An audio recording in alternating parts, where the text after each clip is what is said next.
One of the basic principles in all of the family dynamic work, in fact, if I were going to pick one principle, it would be individuation. Individuation means that I use my relationships with my family to grow as an individual. An individual with my unique thoughts, feelings, and purpose in life. In order to do that, I do not have to separate. Individuation is different than separation. So when I separate, I close down towards others. I build walls.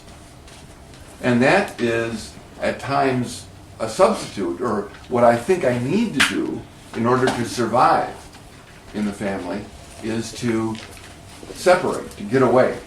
And that's usually a sign that I have been enmeshed. And that is, there has been no differentiation between myself and family members. And that sometimes is what's associated with love. So mother is upset and everyone should be upset. Father is angry and everyone feels it. Mother is chilly, so I wear a sweater. And there's a lack of recognition of emotional integrity on the part of the family members. And sometimes that's looked on as though that is togetherness. Oh, we're just one big happy family. We're all mushed together. Someone stubs their toe, oh my God, oh. Now, when things are hunky-dory, when everyone seems to be getting along, oh, that feels so ushy-gushy good. You know, it's just like being in the womb and just feeling like part of the universe. However, when things are upset or when there is discord, of course, then there's no way to protect yourself. Everyone feels that. Now, when I am part of the undifferentiated family ego mass, or the glob, I don't know why I am voting for that political party, or why I am going to that church, or why I am not speaking to those kind of people. It's just what we do. There's this ubiquitous we here that I identify with, and my whole sense of a self is based on identification with and participation with this family ethic. It gives a kind of security, the security of being globbed in. This, however, does not allow me to explore the world, make discoveries, make decisions based on my own unique way of being in the world, because that becomes submerged for the purpose of, quotes, the safety of being in the clan or being in the family. That ethic can be so strong that it can keep entire systems locked into one way of being and one belief for centuries. I mean, we look at the struggles going on in other countries where one religion versus another. And, you know, when you scratch your head, how can that be? You know, these people have lived side by side for maybe thousands of years and still retain this great animosity. The beliefs become entrenched and they become a way of life. And I literally look out through those eyes and see separation. I see enemy. You see? And I try to ensure safety by identifying enemy out there and staying close to the established and traditional way of being.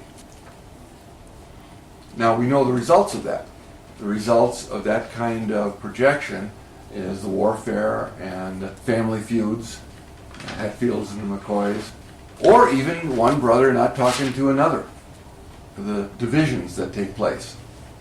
The goal here is to be able to see each member of my family now not as the way I have to be, but as simply an aspect of my consciousness that, as I can learn and grow from, becomes a part of my way of being But I own it. I don't incorporate it wholesale. I'm not talking to myself just the way Dad talked to me every time I make a mistake. Oh, you dunderhead. You know, what's wrong with you? Or, you know, those voices that it's like I've swallowed it wholesale. I'm not critical like Mother is like, ooh, those colors really don't go together, you know, every time I look in the mirror. So I'm able to, as I chew it up, and to take the essence of what I am enhanced by, ennobled by, from Mom and Dad, and spit out what is not me.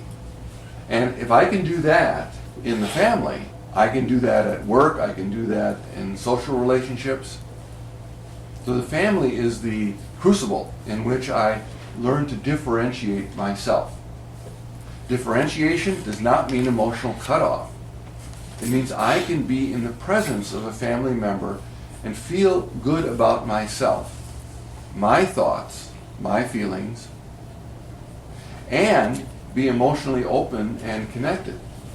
Now, in the beginning, as I go through this process, I may have to learn ways of taking care of myself emotionally. Being emotionally open doesn't mean that I am an open wound ready to have salt poured in it. Doesn't mean that I bare my soul for the daily dose of criticism. No, I may have to learn how to step back from that and maybe not check in every day to get my dose of approval, disapproval. I may have to learn to step back from that and be okay and say, detoxify. You know, to go through detox for a while, to learn that I can exist outside of this medium that has been my experience for most of my life. And such experiments are the things that we're going to play with in our time here together, to learn how to truly value and use the family and not have it be a place of suppression or a place that keeps me from embracing and accepting my purpose. I begin to deal with my family members on a person-to-person basis, and that's the difference between seeing them as God the Father and God the Mother, and every word that comes down as gospel. I begin to more and more to see them as people and not as roles.